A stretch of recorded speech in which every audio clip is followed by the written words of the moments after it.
ہے نجات دینے والی۔ حضور نے فرمایا کہ عذاب قبر سے یہ صورت نجات دینے والی ہے۔ اس بات کو ذہن میں رکھیے گا، احادیث مبارکہ میں جس صورت کے بارے میں جو وصف بیان ہوتا ہے کہ کوئی صورت توحید ہے، کوئی صورت نجات ہے، کوئی صورت شفا دینے والی ہے، تو اس صورت کے اندر جس موضوع پر گفتگو ہو رہی ہوتی ہے اس موضوع کا اس بات سے گہرا تعلق ہوتا ہے۔ ہر صورت پہ کوئی نہ کوئی بات ہوتی ہے، کسی خاص ٹاپک پہ رب کریم بات کر رہا ہوتا ہے اور آیاتیں اتر رہی ہوتی ہیں، خاص واقعات ہوتے ہیں، جو اس کا ایک وصف بیان کیا جا رہا ہوتا ہے اس صورت کا اس ٹاپک اور موضوع کے ساتھ گہرا تعلق ہوتا ہے جو اس صورت میں کیا ہوا ہے، بیان کیا ہے۔ اس صورت کی ابتدا اللہ تعالیٰ کی حمد و ثنا کے ساتھ ہوتی ہے۔ رب کریم ارشاد فرماتا ہے تبارک الذی بیدہ الملک، بابرکت ہے وہ ذات جس کے ہاتھ میں، جس کے دست قدرت میں بادشاہی ہے، وہ ہر چیز پر قادر ہے۔ اس کے بعد انسان کی زندگی اور موت کا مقصد کیا ہے، حکمت کیا ہے۔ اللہ تعالیٰ نے انسان کو زندگی حیات دی، پھر زندگی لے لیتا ہے جس کو موت سے تعبیر کرتے ہیں۔ رب کریم ارشاد فرماتا ہے الذی خلق الموت والحیات لیبلوکم ایکم احسن عملا، اس نے موت اور حیات کو پیدا کیا ہے کہ تاکہ وہ تمہیں آزمائے کہ تم میں سے کون اچھا عمل کرتا ہے۔ اللہ تعالیٰ ہم سے اچھا عمل چاہتا ہے، زیادہ عمل نہیں چاہتا، کوالٹی آف عمل چاہتا ہے، کوانٹٹی آف عمل نہیں چاہتا، اچھا عمل کیا جائے۔ فرائض کے بعد یہ نوافل کے عنوان سے بات ہوگی۔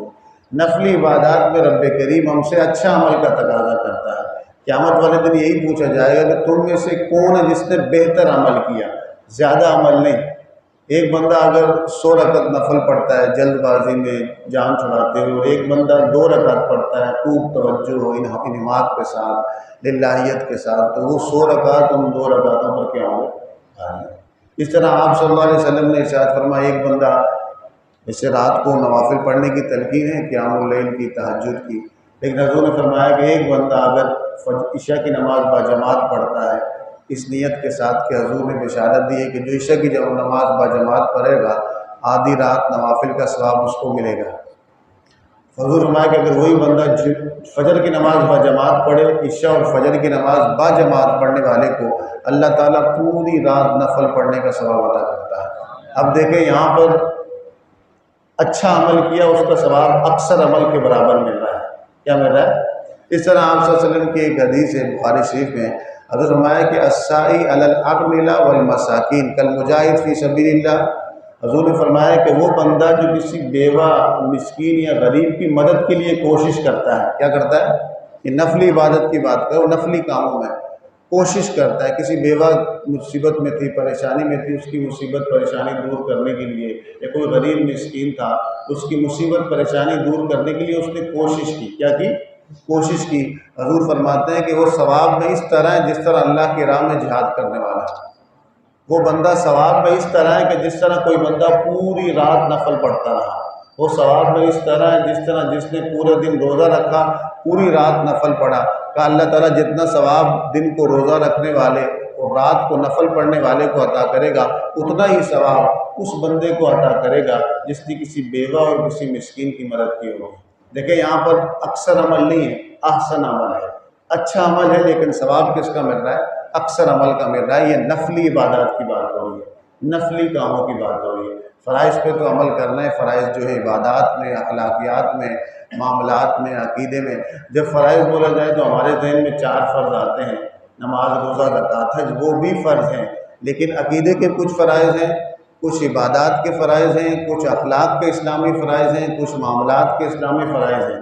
وہ سارے فرائض پورے ہوں گے تو پھر ہمارا دین اور ہمارا کیا ہوگا، اللہ کے ساتھ تعلق کیا ہوگا، مضبوط ہوگا۔ اس لیے سیدنا عمر فاروق نے کہا تھا کسی کا نمازوں کا زیادہ سجدے کرنا، زیادہ نفل پڑھنا تمہیں اس کے بارے میں خوش فہمی کا شکار نہ کر دے جب تک تم اس کو معاملات میں نہ دیکھ لو، کہ ایک اخلاق کے اندر، معاملات کے اندر اس کا رویہ کیا ہے۔ ایک بندہ نماز زیادہ پڑھا، ذکر زیادہ کرا نفلی عبادات میں، لیکن اس کے معاملات خراب ہیں تو وہ بھروسے کے لائق نہیں ہے۔ سید عمر فاروق نے کہا تھا کہ کسی کی زیادہ نمازیں پڑھنا، نفل، تمہیں اس کے بارے میں خوش فہمی میں مبتلا نہ کر دے، اس کے بارے میں تم اچھی رائے قائم کرنے سے پہلے اس کے معاملات کو دیکھ لو، اس کے اخلاق کو دیکھ لو، اس کا اپنے پڑوسی کے ساتھ کیسا تعلق ہے، رشتہ دار کے ساتھ کیسا تعلق ہے، اگر وہ کاروبار کرتا ہے یا کہیں کام کرتا ہے تو اس کے جو کولیگس ہیں، اس کے جو ساتھی ہیں، اس کے ساتھ اس کا کیسا تعلق ہے، پھر تعین کرو کہ وہ اچھا ہے کہ نہیں، اچھا ہے کہ نہیں، کیونکہ حضور فرمایا کہ تم میں بہترین وہ ہے کہ جس کا سب سے بہترین اخلاق ہے، کامل ایمان والا وہ ہے جس کا بہترین کیا ہے، اخلاق ہے، اور فرمایا کہ تم میں بہترین وہ ہے جو اپنے گھر والوں کے ساتھ سب سے کیا رکھتا ہے، عمدہ اخلاق رکھتا ہے۔ تو یہاں فرمایا جا رہا ہے کہ زندگی اور موت اس لیے پیدا کی ہے کہ تاکہ وہ تمہیں آزمائے کہ تم میں اچھا عمل کون کرتا ہے، بہترین عمل کون کرتا ہے۔ تو اس کے بعد اللہ تعالیٰ اپنے قدرت الہیہ جو اللہ تعالیٰ کی تخلیقات ہیں، آسمان، زمین اور یہ کائنات، اس کے بارے میں کہہ رہا ہے کہ تم دیکھو یہ اللہ تعالیٰ نے 7 آسمان بنائے ہیں، اس میں کوئی تمہیں کمی کجی نظر آتی ہے، بار بار دیکھو، سوائے ناکامی کے تمہیں کوئی حاصل نہیں ہوگا۔ ہم نے آسمان دنیا کو چراغوں سے روشن کر دیا ستاروں کے ساتھ، اور شیطان کو مارنے کے لیے ہم نے رجوع رکھ کے اس پر ہم پہلے بات کر چکے ہیں۔ پھر آگے کہا جا رہا ہے کہ قیامت والے دن جب ان کو پھینکا جائے گا، عذاب جہنم میں پھینکا جائے گا، تو یہ کہیں گے لَوْ كُنَّا نَسْمَعُ نَعْقِلُ مَا كُنَّا فِي أَصْحَابِ السَّعِيرِ، وہ کہیں گے کاش کہ ہم نے اچھی بات سنی ہوتی، کاش کہ ہمیں عقل ہوتا، ہم نے اس پہ عمل کیا ہوتا، ہم جہنم میں نہ جاتے۔ پھر اللہ تعالیٰ فرما رہا ہے کہ وہی تو ہے جس نے زمین کو تمہارے لیے چلنے کے لیے آسان بنا دیا، تم اپنا رزق تلاش کرتے ہو، وہ چاہے تو تمہیں زمین پر دھسا دے، وہ چاہے پتھر برسا دے، لیکن رب کریم کی اپنی حکمت ہے۔ کہا پرندوں کو تم اڑتے ہوئے دیکھتے ہو کہ پرند کس سہارے کے اڑتے ہیں، کہا ان کو کون اڑا رہا ہے، یہ صلاحیت ان کو اللہ نے دی ہے۔ کس نے دی ہے؟ کہا کہ جو بندہ سیدھا چل رہا ہو، اپنے پاؤں پہ چل رہا ہو، اور ایک بندہ اپنے سر کے بل گھسیٹ کے چل رہا ہو، دونوں میں فرق ہوگا کہ نہیں ہوگا؟ جو دعوت حق کو، نبی کی دعوت حق کو قبول کر لیتا ہے، اس کی مثال اپنے پاؤں پہ چلنے والے کی طرح ہوتی ہے، اور جو دعوت حق کو قبول نہیں کرتا وہ سر کے ساتھ گھسیٹ کے چل رہا ہوتا ہے کہ آنکھیں ادھر دیکھ رہی ہیں، چل رہا ادھر ہے، تو گمراہ ہوگا۔ پھر کہا جا رہا ہے، اللہ فرماتا ہے تم ہی بتاؤ کہ اگر اللہ تعالیٰ سارا زمین کا پانی خط لے لے تو کون ہے واپس زمین کے پانی کو نکالنے والا؟ رب نے دیا ہے، رب ہی واپس کرے گا، اس کی تخلیق ہے۔ پھر کائنات کی جتنی بھی تخلیقات کے بارے میں اب تک ہم نے مختلف صورتوں میں پڑھا کہ اللہ تعالیٰ آسمان کو دیکھو، زمین کو دیکھو، اب بات ساری ہے کہ اس کے بارے میں جو ماڈرن ریسرچ ہو رہی ہے، جو جس شعبے کے لوگ ہیں، مثال کے طور پہ حیوانات پہ الگ تحقیقات ہو رہی ہیں، نباتات پہ ہو رہی ہے، جمادات پر ہو رہی ہے، آسمانی مخلوق پر ہو رہی ہے، بادلوں پر ہو رہی ہے، ہواؤں پر ہو رہی ہے، موسموں پہ ہو رہی ہے، سمندروں پہ ہو رہی ہیں، دریاؤں پہ ہو رہی ہیں، نہری نظام پہ ہو رہی ہیں، بارشوں کے نظام پہ ہو رہی ہیں، انسانی جسم پر ہو رہی ہیں، پھر مادے پہ ہو رہی ہیں۔ اس کے جو ماہرین ہیں، جو ریسرچ ہوتی ہے، وہ آپ پڑھیں گے تو اس میں اللہ تعالیٰ کی تخلیقات، اللہ کی قدرت کا مزید کیا ہوتا ہے، اظہار ہوتا ہے۔ رب نے ایک سچائی لکھ دی، ایک حقیقت لکھ دی۔ اب جو اس فن کے ماہرین ہیں، جو کاسمولوجی کے ماہرین ہیں، جو ہواؤں کے نظام کے ماہرین ہیں، جو اس بارے میں کیا کہتے ہیں، ان کی آراء کو آپ پڑھیں گے تو اللہ تعالیٰ کی قدرت کا اظہار اور اچھے انداز سے ہوتا ہے، اور پیارے انداز۔ اس کی ایک مثال لے لیں کہ اللہ تعالیٰ نے شہد کی مکھی کا ذکر کیا، اس کا ذکر کیا فصل کی سبل ربک ذللا، اللہ نے کہتا ہے اس میں کہ ہم نے مادہ مکھی کو کہا کہ تو چل میرے رستے پہ چل، اور جا کے تو مختلف پودوں کے، مختلف پھولوں کا رس چوس۔ یعنی قرآن کا یہ نظریہ تھا کہ جو شہد بناتی ہے وہ مادہ مکھی بناتی ہے۔ کیا بناتی ہے؟ مادہ مکھی بناتی ہے۔ آج سے 1400 سال پہلے کا، ابھی جا کے ریسرچ جب کی گئی شہد کی مکھی پر کچھ سال پہلے، تو انہوں نے تحقیق کر کے بتایا کہ مادہ مکھی شہد بناتی ہے، نر مکھی جو ہے وہ نہیں بناتی۔ پھر اس کے بعد جو اللہ تعالیٰ نے اس کے پورے جال کا نظام رکھا کہ ایک ملکہ مکھی ہوتی ہے، پھر اس کو جب ریسرچ کی گئی، ابھی بھی ریسرچ کی گئی، تو اس پر بڑا کام کیا گیا کہ صرف شہد کی مکھی جو ہے اس کا جو چھتا ہوتا ہے، وہ ایک چھتے کے اندر جو ایک نظام ہے، ایک نظم ہے، ایک ربط ہے، اس کو قرآن نے ذکر کیا ہے، وہ بڑا ہی حیرت انگیز ہے، وہ بڑا ہی۔ اب 1400 سال کے لیے کس نے بتایا تھا؟ یہ اللہ کے سوا کوئی نہیں بتا سکتا، یہ اللہ کے سوا کوئی نہیں بتا سکتا۔ اب آپ سورۃ طارق میں پڑھیں گے، ایک جملہ آتا ہے وَالسَّمَاءِ ذَاتِ الرَّجْعِ، اور آسمان جو پلٹاتا ہے، کیا کرتا ہے؟ اب آسمان سے مطلب ایک تو یہ ہمیں نیلا نظر آتا ہے، ہر وہ چیز جو آپ سے اوپر وہ آسمان ہے، کل ما فوق فهو السماء۔ اب یہ آپ جب سائنس کی تحقیقات دیکھتے ہیں تو اوزون لیئر آپ کو نظر آتی ہے۔ ہمارا پانی، سائنس یہ کہتی ہے کہ کہ اللہ جب زمین بنی تھی تو جتنا پانی ایک بار آیا ہے پھر دوبارہ پانی اتنا نہیں آیا، وہی پانی ریسائیکل ہوتا ہے۔ کیا ہوتا ہے؟ ریسائیکل ہوتا ہے، بھاپ بن کے اوپر جاتا ہے، کچھ جو ہے اس میں برف میں تبدیل ہو جاتا ہے، کچھ پانی سے برس جاتا ہے۔ کہا کہ سورج کی شعاعیں ڈائریکٹ پڑتی ہیں، اگر سورج کی شعاعیں پانی کو جیسی اوپر اٹھاتی ہیں، اوزون لیئر اس کو اوپر جانے نہیں دیتی، اس کو واپس پلٹا دیتی ہے۔ کیا کر دیتی؟ ایک دیکھا ایک بادل کا ایک نظام ہے، ایک لہروں کا ایک بادل ہے، والسماء ذات الرج، پانی بھاپ بن کے اوپر گیا، اگر وہ نہ ہوتا سورج سارا پانی چوس لیتا اور یہاں پر پانی ختم ہو جاتا، لیکن پانی کو وہ کیا کرتی ہے؟ لہر واپس پلٹاتی ہے۔ بات یہ کر رہا تھا کہ تخلیق کائنات میں رب جو اس فن کے ماہر ہیں، اس فن کے جو جس شعبے کے ماہر ہیں، ان کی تحقیقات کو، ریسرچ ورک کو آپ پڑھیں گے تو آپ یہی کہیں گے کہ ربنا ما خلقت ھذا باطلا، ہمارے رب تو نے کوئی بھی چیز بے مقصد پیدا نہیں کی۔ آپ کے موبائل لیتے ہیں، موبائل میں کیا لگتا ہے؟ کیمرہ لگتا ہے، 12 پکسل 13 پکسل 14 پکسل کا، اور انسان کی جو آنکھ ہے اس کا کیمرہ 575 پکسل کا ہے، ایک آنکھ کا 575 پکسل کا۔ پکسل ابھی آئے ہیں، ابھی شروع میں پتہ چلا جب سے کیمرہ ہے۔ کیمرہ کی ایجاد کیا ہے؟ کچھ سال ہوں گے، 100 سال ہوگا کیمرہ ہے، پھر آگے جا کے اس میں مزید تحقیقات ہوئی، 12 پکسل 14 پکسل 15 پکسل 20 پکسل تک پہنچا ہے۔ لیکن آپ کی آنکھ کتنے پکسل تک دیکھتی ہے؟ آپ کی آنکھ جو تصویر کھینچتی ہے 575 پکسل کی تصویر کھینچتی ہے، تصویر کھینچنے کے بعد ذہن میں اسٹور بھی کرتی ہے۔ آپ کا کیمرہ سارے رنگوں کا کو نہیں کھینچ سکتا، لیکن یہ آنکھ جو ہے کروڑوں رنگوں کروڑوں ڈیزائنوں کو ایک ہی وقت میں کھینچتی ہے، دماغ تک لگ جاتی ہے۔ یہ کس کی قدرت ہے؟ یہ کس کی قدرت ہے؟ اب یہ سننے کے بعد یقین بڑھا کہ نہیں بڑھا؟ پہلے آنکھ کے بارے میں تو سب کو پتہ ہے، لیکن آنکھ کی طرح کا کیمرہ ہے، تصویر آپ کھینچتے ہیں، لیکن یہ دو آنکھیں میں کیا کر رہی ہیں؟ تصویر کھینچ رہی ہیں، لیکن اس کا جو پکسل ہے یہ بہت کیا ہے؟ ہائی فائی ہے۔ تو اللہ فرماتا ہے آگے سورۃ القلم شروع ہو رہی ہے، والقلم وما یسطرون، قلم کی قسم۔ علم محفوظ جو ہوتا ہے، حضرت قید العلم بالکتابہ، علم کو لکھ کر محفوظ کرو، کس کے ذریعے ہوتا ہے؟ قلم۔ قلم کی قدیم شکل کیا تھی؟ پینسل یا دوسرے جو پین استعمال ہوتے ہیں، اب ٹچ ہو گیا، موبائل ہو گیا، یا مختلف جو محفوظ رکھنے کے مختلف انداز ہیں، جو ٹولز ہیں جو استعمال ہوتے ہیں، اس سب کی قسم کھائی، قلم کی قسم، اور اس چیز کی جو وہ لکھتے ہیں۔ پھر آپ صلی اللہ علیہ وسلم پر جو اعتراض کیا کرتے تھے تو اللہ تعالیٰ ان اعتراض کا خود جواب دے رہا ہے۔ اپنے رب کی نعمت کی وجہ سے آپ کو کوئی جنون نہیں ہے، آپ کے پاس اللہ کا اجر عظیم ہے، آپ اخلاق کے اعلیٰ منصب پہ فائز ہیں، اور اللہ تعالیٰ خوب جانتا ہے کہ کون گمراہ ہے، کون راہ ہدایت پر ہے۔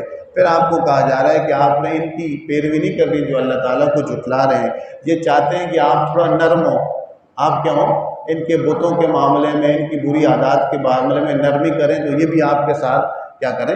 نرمی کا معاملہ کریں۔ اللہ کہہ رہا ہے کہ آپ نے بات نہیں ماننی کسی جھوٹی قسمیں کھانے والے ذلیل آدمی کی، تانا زنی کرنے والے کی، ایب جوئی کرنے والے کی، چغلیاں لگانے والے کی، خیر سے ہٹانے والے کی، حد سے بڑے ہوئے کی، گناہگار کی، اور بد نسلے کی۔ تو اللہ فرماتا ہے یہ ساری عادتیں اس بندے میں کیوں آئی ہیں؟ ایک شخص تھا، یہ ساری عادتیں کیوں آئی ہیں؟ ان کان ذا مال و بنین، میں نے اس کو کیا دے دیا تھا؟ مال بھی دے دیا تھا، اولاد بھی دے دیا تھا۔ میری نعمت مال اور اولاد نے اس کو کیا کر دیا؟ اتنا سرکش کر دیا کہ نبی کے مقابلے میں آ کر نبی کا کیا کر دیا؟ انکار کر دیا۔ پھر اس کے بعد اصحاب الجنتین باغ والوں کا قصہ ہے کہ وہ اللہ کی راہ میں خرچ کرتے تھے، تو ان کے بھائیوں نے آپس میں مشورہ کیا کہ بھئی اس دفعہ غریب لوگ آ جاتے ہیں، ہمارے مال کی پیداوار کا اکثر حصہ لے جاتے ہیں، اس دفعہ ہم رات کو چپکے سے جائیں گے، سارا مال وہاں سے منتقل کر لیں گے، صبح جب غریب لوگ آئیں گے لینے کے لیے تو کچھ ہوگا ہی نہیں۔ لیکن وہ رات کو جب چپکے سے پہنچے، اس سے پہلے ہی ایک آندھی چلی اور ان کے سارے کس کو؟ اس کے باغ کو تباہ و برباد کر دیا۔ صبح وہ ہاتھ ملتے رہے کہ ہم نے یہ کیا کیا؟ تو اب پچھتانے کا کوئی فائدہ ہی نہیں جب بندے سے کوئی گناہ یا غلطی سرزد ہو جائے۔ تو اس کے بعد اللہ تعالیٰ اسی صورت کے اندر آخری آیاتیں جو ہیں، اس میں اللہ تعالیٰ اس میں مختلف رب کریم نے اس واقعے کا بھی ذکر کیا ہے، کہا کہ مسلمان اور مجرم برابر نہیں ہو سکتے۔ پھر اللہ تعالیٰ فرماتا ہے آخری آیت ہے فَيَقَالُ الَّذِينَ كَفَرُوا لَيُزْلِقُونَكَ بِأَبْصَارِهِمْ۔ اب یہودی حضور پر غیر مسلم جو مشرکین تھے، یہودی تھے، ہر طرح کا حربہ کرتے، جادو کروایا کرتے، سازشیں کیا کرتے، تو انہیں خاص لوگ بلائے تھے جو نظر لگانے میں ماہر تھے، بد نظری جن کی ماہر تھی، نظر لگا کے مارا کرتے تھے، تو بس ان کو ہی بلایا تھا کہ تم جا کے رسول اللہ گزریں گے، محمد گزریں گے، تم کھڑے ہو کے ان کو نظر لگانا تاکہ اور ہماری کوئی سازشیں تو کامیاب ہو نہیں رہی، اس سازش کے ذریعے ان کو کیا کیا جائے، کامیاب کیا جائے۔ اللہ فرماتا ہے وَإِن يَكَادُ الَّذِينَ كَفَرُوا لَيُزْلِقُونَكَ بِأَبْصَارِهِمْ، قریب ہے کہ یہ کافر لوگ اپنی آنکھوں سے آپ کو گرا دیں۔ کس سے گرا دیں؟ نظر بد حق ہے، نظر بد اس طرح جادو حق ہے، تو حضور فرمائے کہ نظر بد ایک ایسی چیز ہے کہ زندہ آدمی کو جو ہے قبر تک لے جاتی ہے، زندہ جانور کو، اونٹ کو جو ہانڈی تک لے جاتی ہے۔ نظر بد، نظر بد کیا ہوتا ہے؟ کسی کو کوئی چیز اچھی لگی، جیسی اچھی لگی ماشاء اللہ سبحان اللہ کہنے کے بجائے اس کے اندر سے ایک روشنی آنکھوں سے نکلتی ہے، لیر نکلتی ہے منفی، اس کے ساتھ شیطان بھی اپنا معاملہ داخل کر دیتا ہے، وہ انسان کے روحانی وجود کو کیا کر دیتی ہے، ڈیمیج کر دیتی ہے، نفسیاتی وجود کو ڈیمیج کر دیتی ہے، اور بندہ کیا ہو جاتا ہے، بیمار ہو جاتا ہے۔ ایک صحابی کا واقعہ ہے، وہ آئے، انہوں نے کہا یا رسول اللہ، میں ایک سفر میں تھے، انہوں نے کہا یا رسول اللہ میں ایک دم سے بخار چڑھ گیا۔ حضور نے فرمایا کہ تیرے ساتھ کون تھا؟ انہوں نے کہا یا رسول اللہ میں نہا رہا تھا، میں نے قمیض اتاری، ان کا جسم سفید تھا، تو سامنے والے جو صحابی صاحب تھے انہوں نے کہا تو کتنا سفید جسم ہے، نظر لگا لی۔ جب جیسی نظر لگائی فوراً بیمار ہو گئے۔ حضور صلی اللہ علیہ وسلم کے دور مبارکہ میں ایک طریقہ تھا نظر اتارنے کا، جو ٹوٹکے ہوتے تھے وہ شریعت مخالف نہ ہو تو شریعت اس کو جائز قرار دیتی ہے۔ وہ یہ ہوتا تھا کہ جو نظر لگائے، اگر اس کے بارے میں پتہ چل جائے اس نے نظر لگائی ہے، تو اس کے بارے میں یہ عرب نہیں ہوتا تھا کہ اس کے چہرہ، ہاتھ پاؤں دھلوا کر، جو کھلے ہوئے حصے ہوتے ہیں اس بندے کا دھلوا کر اس کا پانی اس بندے پر پھینکا جاتا تھا جس کو اس نے نظر لگائی ہو، تو اس سے نظر کیا ہو جاتی تھی، اتر جاتی تھی۔ تو حضور نے فرمایا کہ اس کو بلاؤ، اور اس نے نظر لگائی ہے اس کو، اس کی وجہ سے اس کی یہ حالت ہوئی ہے، تو ان کے ہاتھ پاؤں اور چہرے کو دھلوایا گیا، اس پانی سے جس کو نظر لگائی گئی تھی اس کو ان پر پھینکا گیا، تو وہ کیا ہو گئے، ٹھیک ہو گئے، نظر بڑھا کے ہوئی۔ یہ آیتیں جو ہیں آخری وہیں یقاد الذین کفروا لیزلقونک بابصارہم لما سمعوا الذکر ویقولون انہ لمجنون وما هو الا ذکر للعالمین۔ علماء فرماتے ہیں کہ نظر سے حفاظت کے لیے اور نظر کاٹنے کے لیے یہ آیتیں کیا ہیں، بڑی ہی مؤثر ہے۔ سورۃ القلم کی آخری آیت ہے۔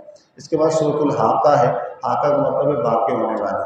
اس کے اندر اللہ تعالیٰ قیامت کی ایک منظر کشی کر رہا ہے۔ انسان، چونکہ آج قرآن ختم ہو جائے گا تو میں ایک بعض اصولی باتیں بتا دوں کہ یا تو انسان نیکی کی راہ میں آتا ہے شوق سے یا خوف سے۔ اس سے اب تک جتنی تفصیلی درس میں آپ بیٹھے تو اللہ اپنی تخلیق کے دلائل دیتا ہے کہ میں اتنا حکیم ہوں، علم والا ہوں، قدرت والا ہوں، کہ محبت کا شوق پیدا ہو۔ کیا پیدا ہو؟ اس کے ساتھ ساتھ آپ دیکھتے ہیں قوموں پہ عذاب کا ذکر بھی کرتا ہے، قیامت کی منظر کشی بھی کرتا ہے، تاکہ جو شوق سے نہیں آ سکتے وہ خوف سے آئیں۔ کس سے آئیں؟ دونوں چیزیں۔ شوق جو اپنے دلائل توحید کے بیان کرتا ہے، اپنی اونچی شانیں بیان کرتا ہے، مقصود کیا ہوتا ہے کہ انسان جو ہے وہ سنے تو اللہ کی محبت کا، اس کی معیت کا، اس کی فرمانبرداری کا کیا پیدا ہو؟ شوق پیدا ہو۔ اور جو اپنی وقوع قیامت، آثار قیامت، علامات قیامت اور اپنے عذاب کا جہاں تذکرہ کیا جاتا ہے، بارہا ہوتا ہے، ہر آیت کے بعد ہوتا ہے، اس میں مقصود کیا ہوتا ہے کہ خوف الہی پیدا ہو، کہ وہ ذات جب اتنی اعلیٰ وصف والی ہے، اس کی نافرمانی کرنا، اس کی ناراضگی مول لینے سے اپنی تباہی ہے، اس دنیا میں بھی اور آخرت میں بھی۔ تو انسان یا تو شوق سے نیکی کی طرف آتا ہے یا خوف سے آتا ہے، اور یہی مطلوب کس کا ہے؟ فکر آخرت کا ہے، یا فکر الہی، یا خشیت الہی ہو، فکر الہی ہو، یا محبت الہی ہو۔ شوق محبت الہی کا نام ہے، اور خوف فکر آخرت اور خشیت الہی کا نام ہے، اور ان واقعات کا مطلوب اور مقصود یہی ہوتا ہے۔ ٹھیک ہے۔ اس کے بعد اسی کے اندر اللہ فرماتا ہے قوم عاد کے ساتھ کو عذاب دیا گیا، قوم سمود کو عذاب دیا گیا، مسلسل جو ہے قوم عاد کو مسلسل 7 راتوں تک عذاب دیا گیا ان کی اپنی حرکتوں کی وجہ سے۔ پھر اللہ تعالیٰ فرماتا ہے کہ اللہ کی جو عرش ہے اس کو 8 فرشتوں نے کیا کیا ہوا ہے؟ تھاما ہوا۔ جس کو سیدھے ہاتھ میں کہ نامہ اعمال دے دیا گیا وہ کامیاب ہو گیا، جس کو الٹے ہاتھ میں دیا گیا وہ ناکام ہو گیا۔ اس کے مال نے، اس کی باتوں نے، اس کے دوستوں نے یا اس کے ساتھیوں نے اس کو کوئی نفع نہیں دیا، وہ جہنم میں کیا کیا گیا؟ لے جایا گیا۔ اس میں کہا جا رہا ہے کہ وہ کیا کرتے تھے، یہ مسکین کو کھانا نہیں کھلاتے تھے اور ایمان نہیں لاتے تھے، تو اس کی ان کی سزا ہے۔ پھر اس کے بعد سورۃ المعارج ہے۔ معارج کا مطلب تو عربی کے اندر سیڑھی ہوتا ہے، اوپر چڑھنے کی زینہ ہوتا ہے۔ تو کہا کہ سال اسائل بعذاب واقع، ایک پوچھنے والے نے پوچھا ہے کہ عذاب کب واقع ہوگا؟ آپ فرماتے ہیں کہ وہ عذاب اللہ کی طرف سے واقع ہوگا جو معارج والا ہے، اور فرشتے اور روح الامین اس تک پہنچتے ہیں۔ وہاں کا ایک دن یہاں کے 50,000 سال کے برابر ہے۔ عالم بالا کا ایک دن یہاں کے 50,000 سال کے برابر ہے۔ آپ سے کہا جا رہا ہے کہ صبر کریں، اچھا صبر کریں۔ پھر کہا جا رہا ہے کہ انسان جلد باز ہے، نہ شکرا ہے، کم حوصلہ ہے، تکلیف آتی ہے رونے لگ جاتا ہے، جب اس پر اچھائی آتی ہے تو پھر پوچھتا ہی نہیں ہے، روکنے لگ جاتا ہے، لالچ کرنے لگ جاتا ہے، حرص کرنے لگ جاتا ہے۔ کہہ رہے ہیں سوائے ان نماز پڑھنے والوں کے جو اپنی نمازیں مسلسل پڑھتے ہیں، پابندی کے ساتھ پڑھتے ہیں، اپنے مال سے جو حقدار ہیں، غریب غربا، ان کو دیتے ہیں، آخرت پر یقین رکھتے ہیں، رب کے عذاب سے ڈرتے ہیں، شرم گاہوں کی حفاظت کرتے ہیں، امانت میں خیانت نہیں کرتے، گواہی پر قائم رہتے ہیں، نماز کی حفاظت کرتے ہیں، پابندی کرتے ہیں۔ اللہ فرماتے ہیں یہی کریں، اس جنت میں ڈالا جائے گا، عزت کے ساتھ ان کو ڈالا جائے گا۔ پھر اس کے بعد سورۃ النوح شروع ہوتی ہے، جس میں نوح علیہ السلام نے اپنی قوم کو مختلف انداز سے تبلیغ کی کہ یا قوم انی لکم نذیر امین انعبدوا اللہ فاتقون فاطیعون، اللہ کی عبادت کرو، میری اطاعت کرو۔ قوم نے نہیں سنا، صبح شام آپ دعوت کا کام کرتے رہے، 9.5 سال تک کرتے رہے۔ قوم نے مختلف ہینوں بہانوں سے آپ کا مذاق اڑایا، آپ نے استغفار کا حکم دیا کہ استغفار کرو تو پر برکتیں ہوں گی، اللہ کی نشانیاں بتائی۔ جب وہ نہیں سنے تو آپ نے اپنی اس قوم کے لیے بددعا کی، جس کے نتیجے میں وہ کیا ہوئی، قوم تباہ و برباد۔ اس وقت سورۃ الجن ہے، آپ صلی اللہ علیہ وسلم کچھ جنات حضور صلی اللہ علیہ، جب جنات حضور کی آمد کے بعد اوپر جانا ان کا بند ہو گیا، وہاں سے مار کے بھگایا جاتا تو وہ پوری دنیا میں پھیل گئے کہ ہوا کیا ہے۔ تو ایک جنات کا گروہ گزرا، حضور صلی اللہ علیہ وسلم قرآن کی تلاوت کر رہے تھے، انہوں نے جیسی قرآن کی تلاوت سنی اتنے متاثر ہو گئے کہ ایمان لے آئے۔ انہی جنات کے واقعے کا ذکر انہوں نے کیا کہا، انہوں نے کہا کہ بھئی ہم نے قل اوحی الی انہ استمع نفر من الجن فقالوا انا سمعنا قرآنا عجبا یہدی الی الرشد فآمنا بہ ولن نشرک بربنا احدا، ہم نے ایک ایسا کلام سنا ہے، اس نے ہمیں ہدایت دی، ہم ایمان لے آئے اور ہم نے شرک چھوڑ دیا۔ ہم میں کچھ لوگ، کچھ جنات ایسے ہیں جو جھوٹ باندھتے ہیں۔ پھر ایک اور بات کی انہوں نے کہ جنات سرکش کیوں ہوتے ہیں کہ کچھ انسانوں نے ان سے مدد لینا شروع کر دی۔ ان سے کیا شروع کر دی؟ جناتوں سے کیا لینا شروع کر دی؟ مدد لینا شروع کر دی۔ ان کو اپنا معاون و مددگار بنانا شروع کر دیا، ان سے مدد لینا شروع کر دی۔ تو نتیجہ کیا نکلا؟ جنات کیا ہو گئی؟ جنات کی ایک قسم کیا ہو گئی؟ سرکش ہو گئی۔ جس طرح جنات قابو کیے جاتے ہیں، جنات کو پکارا جاتا ہے یا مدد کی جاتی ہے، تو باہر اللہ کوئی جائے تو ساری مخلوق کو کیا کر دیتے ہیں؟ تابع کر دیتی ہے۔ اللہ تعالیٰ کے لیے اگر کوئی وظیفہ پڑھا جائے، رب کے لیے کوئی ذکر کیا جائے، تو ذکر اللہ کے لیے جب بندہ کرتا ہے تو دوسری مخلوق جو ہوتی ہے اور ویسے ہی اس کے کیا ہو جاتی ہے؟ تابع ہو جاتی ہے، دوست ہو جاتی ہے۔ تو جنات کہتے ہیں کہ ہم میں کچھ نیک ہیں اور کچھ کیا ہیں؟ بد ہیں، کچھ مسلمان ہیں، کچھ ظالم ہیں۔ پھر اللہ تعالیٰ فرماتا ہے، حضور صلی اللہ علیہ وسلم کی بات کی جا رہی ہے کہ جب وہ کھڑے ہوتے ہیں عبادت کے لیے تو کچھ لوگ حضور کو روکنے کی کوشش کرتے ہیں، تکلیف دینے کی کوشش کرتے ہیں۔ اس کے بعد آگے بات کی جا رہی ہے کہ اللہ تعالیٰ غیب جانتا ہے، غیب اللہ ہی جانتا ہے۔ ہاں، جن اپنے رسولوں کو چنتا ہے غیب پہ مطلع کر دیتا ہے، غیب کا علم اللہ ہی جانتا ہے، لیکن اللہ تعالیٰ اپنے رسولوں اور اپنے نبیوں کو غیب کی کیا دے دیتا ہے؟ خبر دے دیتا ہے، علم دے دیتا ہے، اور رسول اور نبی اس غیب کی خبر امت تک کیا کرتے ہیں؟ پہنچاتے ہیں۔ پھر اس کے بعد سورۃ المزمل شروع ہو رہی ہے کہ آپ صلی اللہ علیہ وسلم سے خطاب ہے کہ یا ایھا المزمل، یہ چادر اوڑھنے والے۔ حضور چادر اوڑھ کے تشریف لیٹے ہوئے تھے تو اللہ تعالیٰ نے اسی وصف سے آپ کو کیا کیا؟ ذکر کیا۔ قم اللیل الا قلیلا، رات قیام اللیل کا ذکر ہے۔ کہا جا رہا ہے کہ قرآن آپ پڑھیں، خوب ٹھہر ٹھہر کے پڑھیں، اور بے شک رات کو جاگنا، فجر کے لیے، تہجد کے لیے جاگنا، انسان کے نفس پر بڑا گراں گزرتا ہے، نفس کنٹرول رہتا ہے، اس وقت جو تلاوت کی جائے وہ بھی بڑی مؤثر رہتی ہے، اللہ پر اعتماد کیا جائے۔ پھر کہا جا رہا ہے کہ فرعون نے اپنے موسیٰ علیہ السلام کی نافرمانی کی، اس نے اپنا انجام دیکھ لیا۔ پھر آگے تہجد کی نماز کا ذکر ہو رہا ہے، اس میں کہا جا رہا ہے کہ آپ قرآن کی تلاوت کریں۔ پھر صحابہ کے مختلف گروہوں کی بات کی جا رہی ہے، اس میں کچھ ایسے ہوتے ہیں اللہ کی راہ میں جہاد کے لیے نکل جاتے ہیں، کچھ رزق حلال کے لیے نکل جاتے ہیں، نماز قائم کریں۔ تو کہا جا رہا ہے کہ تم جو کچھ اللہ کے لیے آگے بھیجو گے تم آخرت میں اس کا اجر پاؤ گے۔ اس پر سورۃ المدثر شروع ہوتی ہے۔ مدثر بھی حضور کا ایک وصف ہے، لقب ہے، کمبل اوڑھنے والے۔ حضور کہا جا رہا ہے کہ آپ اٹھیں، لوگوں کو ڈرائیں، اپنے رب کی تکبیر بیان کریں، اپنے لباس کو جس طرح صاف ستھرا رکھتے ہیں اس طرح صاف ستھرا رکھیں، بتوں سے دور رہیں۔ آپ احسان اس وجہ سے نہ کریں کہ لوگ آپ کو کیا کریں؟ اس کا بدلہ دیں۔ امت کو تعلیم دی جا رہی ہے، اپنے رب کے لیے صبر کریں۔ پھر اس کے بعد مختلف آیتیں اسی تناظر میں بیان کی جا رہی ہے۔ پھر کہا جا رہا ہے کہ یہ اس ایک شخص کا ذکر کیا جا رہا ہے جو آیا، حضور کی بات سنی، سب کچھ مانا، لیکن آگے جا کے اس نے یہ بولا، حق کو سنا، سب کچھ کیا، حق نے دل پہ اثر بھی کیا، پھر اپنی قوم کی وجہ سے کہا کہ ان ھذا الا سحر یؤثر، بات بڑی مؤثر ہے، یہ کوئی مجنون کی بات نہیں ہے، کسی شاعر کی بات نہیں ہے، لیکن یہ جادو ہے۔ یہ کیا ہے؟ جادو ہے، اس نے مجھے اثر کے انکار کر لیا دنیاوی فائدے کے اعتبار سے۔ اللہ فرماتا ہے کہ اس جہنم کے 19 فرشتے اس پر کیا ہیں، 19 فرشتوں کا نام لیا گیا۔ جہنم کے جو بڑے مین فرشتے ہوں گے وہ 19 ہوں گے۔ کہا یہ 19 کی تعداد اسی لیے یہ ہے کہ ایمان والے مان لیں گے، شک کرنے والے کافر انکار کریں گے کہ اتنی بڑی جہنم اور 19 فرشتے۔ تو اللہ فرماتا ہے 19 فرشتے ہیں، رب کی مخلوق طاقت بھی اسی نے دی ہے۔ اللہ فرماتا ہے کہ اس کا جو لشکر ہے اس کو کوئی نہیں جان سکتا سوائے اس رب کے۔ تو کہا جا رہا ہے کہ اس دن کسی کی شفاعت ان کافروں کو کام نہیں آئے گی، یہ اپنا نقصان کرے۔ اس کے بعد سورۃ القیامہ ہے، قیامت کی ایک منظر کشی کی گئی ہے۔ اللہ فرماتا ہے قیامت کی قسم، نفس لوامہ کی قسم، انسان کو پیدا کیا گیا، انسان تو برائی کرنا چاہتا ہے، اور جب پھر کہا جا رہا ہے کہ انسان مختلف، اس میں اللہ تعالیٰ مختلف باتیں کر رہا ہے۔ اللہ فرماتا ہے کہ انسان اپنے آپ پر سب سے بڑا گواہ خود ہے کہ وہ اچھائی کر رہا ہے یا برائی کر رہا ہے، چاہے لوگوں کے سامنے وہ جتنی لفاظیاں کریں، معذرتیں کریں، لیکن اپنے بارے میں وہ بہتر جانتا ہے کہ وہ اچھا کر رہا ہے یا برا کر رہا ہے، اس کی نیت کیا ہے۔ پھر کہا جا رہا ہے کہ حضور کو کہا جا رہا ہے کہ جب قرآن جبریل امین قرآن اتاریں تو اس وقت آپ نہ پڑھا کریں، آپ خاموش رہا کریں، جب قرآن پڑھ آپ پہ وہی کر لیں گے، پھر آپ پڑھیں گے تو آپ کو قرآن بھولے گا نہیں، آپ کو یاد دے گا۔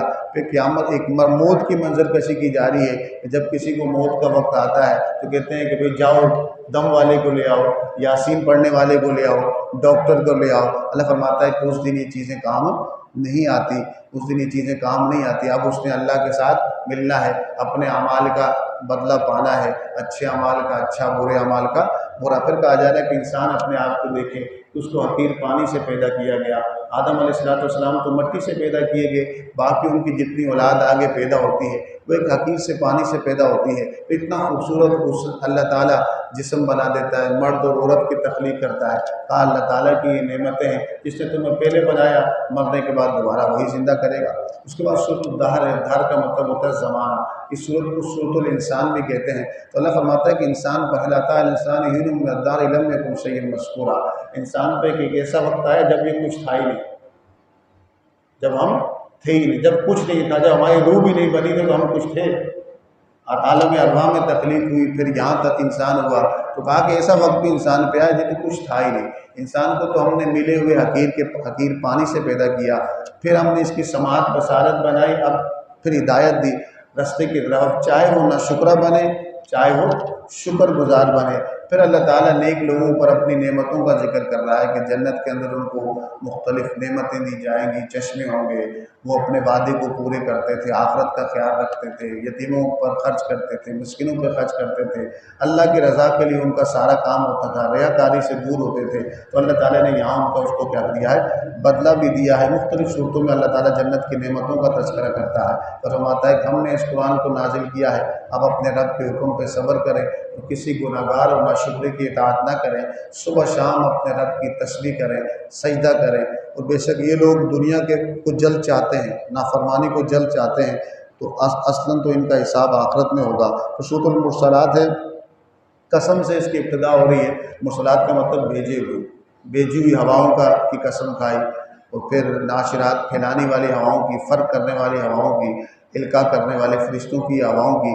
تو کہا جا رہا ہے کہ جو چیز ہے وہ قیامت واقع ہوتی رہے گی۔ ستارے تمہیں چمکتے ہوئے نظر آ رہے ہیں، یہ بے نور ہو جائیں گے، آسمان پھٹ جائے گا، پہاڑ ریزہ ریزہ ہو جائیں گے، اور سب کو جمع کیا جائے گا۔ وہ فیصلے کا دن ہوگا، اس میں فیصلہ ہوگا۔ پھر بار بار اس آیت کی تکرار ہو رہی ہے، وَيْلٌ يَوْمَئِذٍ لِّلْمُكَذِّبِينَ، اس دن ہلاکت ہے، تباہی ہے اس بندے کے لیے جس نے حق کا انکار کیا، جس نے سچ کا انکار کیا۔ کہا متقین بڑے ناز و نعم میں ہوں گے، اللہ کی نعمتوں میں ہوں گے، اور اللہ تعالیٰ ان پر اپنے نوازشیں کرے گا۔ پھر آخری آیت میں رب کریم ارشاد فرماتا ہے فَبِأَيِّ حَدِيثٍ بَعْدَهُ يُؤْمِنُونَ، یہ قرآن آ گیا، سچا پیغام آ گیا، آخری پیغام آ گیا، اس کے بعد اور کون سا پیغام آئے گا جس کو تم مانو گے؟ اگر تم اس کا انکار کر لو گے مطلب تم نے ہمیشہ کے لیے اپنے لیے جہنم کا گڑھا کیا کر لیا، تیار کر لیا۔ یہ 29واں پارہ کیا ہو گیا، مکمل ہو گیا۔